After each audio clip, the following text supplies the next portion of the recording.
Le livre d'Esther, chapitre 5. 3 jours plus tard, Esther mit sa tenue royale et se tint debout dans la cour intérieure du palais, devant les appartements du roi. Celui-ci était assis sur son trône royal dans le palais royal, face à l'entrée du bâtiment. Lorsqu'il vit la reine Esther debout dans la cour, elle gagna sa faveur et lui tendit le sceptre en or qu'il tenait. Esther s'approcha et toucha le bout du sceptre. Le roi lui dit, « Qu'as-tu, reine Esther, et que désires-tu?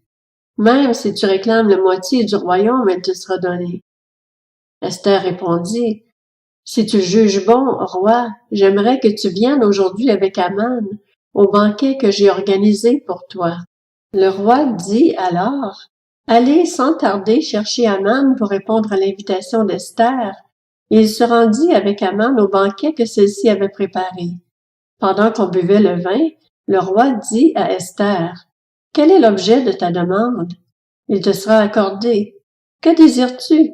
Même si tu réclames la moitié du royaume, tu l'obtiendras. » Esther répondit, « Ce que je demande et ce que je désire.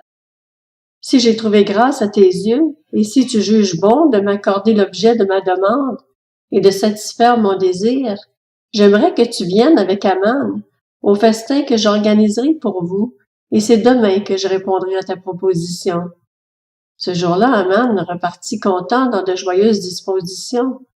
Mais lorsqu'il vit que Mardochée, toujours à la porte du roi, ne se levait toujours pas et ne tremblait toujours pas devant lui, il fut rempli de colère contre lui. Il parvint néanmoins à se contenir et rentra chez lui.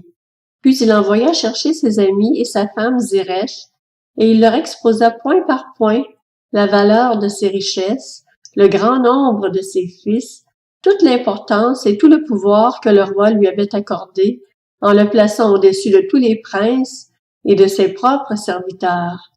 Il ajouta, « Je suis même le seul que la reine Esther ait admis avec le roi au banquet qu'elle a organisé, et je suis encore invité pour demain chez elle en compagnie du roi.